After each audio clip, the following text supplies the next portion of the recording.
আজকে আমার পছন্দের একটা শরবত করছি ইফতারের জন্য। এখানে খেজুর আর চিনি দিছি, খেজুরগুলো তলে পড়ে গেছে, চিনি দিছি উপরে। এখন আমি দুধ দিয়ে দিব।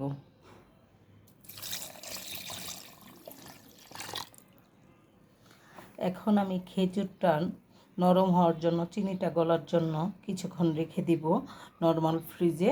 তারপর সাগর কলা দিয়ে আমি ব্লেন্ডার করব কিছুক্ষণের জন্য, চিনি আর খেজুরটা নরম হোক। কলা কেটে নিলাম, কলাগুলো আমি দুধে দিয়ে দিচ্ছি ব্লেন্ডার করার জন্য।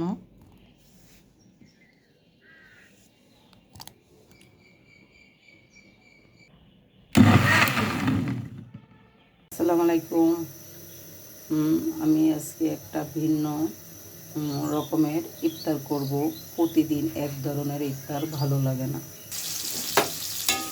পেঁয়াজগুলো ভালোভাবে ভেজে নিচ্ছি। আমি আজকে বউ খোদা রান্না করব। চালগুলো, খুদগুলো ভালোভাবে ধুয়ে নিচ্ছি। এখন আমি চালগুলো দিয়ে দেব। চাল বারবার বলে ফেলি, খুদগুলো। এখন আমি পরিমাণ মতো লবণ দিয়ে দিচ্ছি।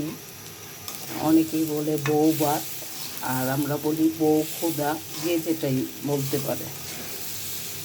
আর শুধু বউ খোদা না, আজকে আরও কিছু বিশেষ চমক আছে ইফতারে। আমি বউ খোদাটা করার পর ওগুলো করে নেব, সাথে থাকেন। চালগুলো খুব ভালোভাবে ভেজে নিলাম। এই পর্যায়ে আমি পানি দিয়ে দেব।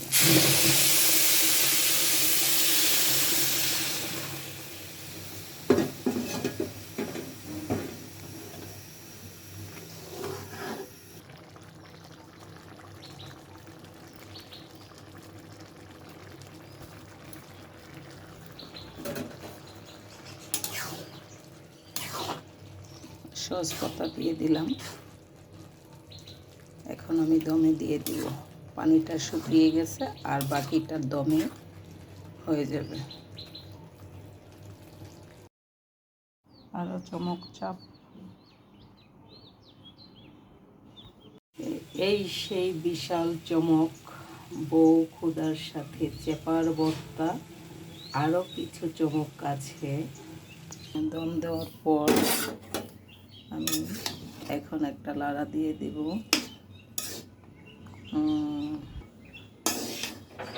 সুন্দর ঝরঝরা হয়ে ফুটে গেছে।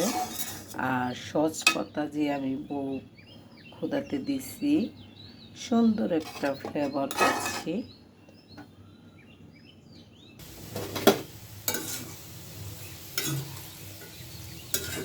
চেপার ভর্তাতে আমি কিন্তু পানি দিই নাই, অল্প একটু হলুদ দিছি আর অল্প একটু তেল দিছি।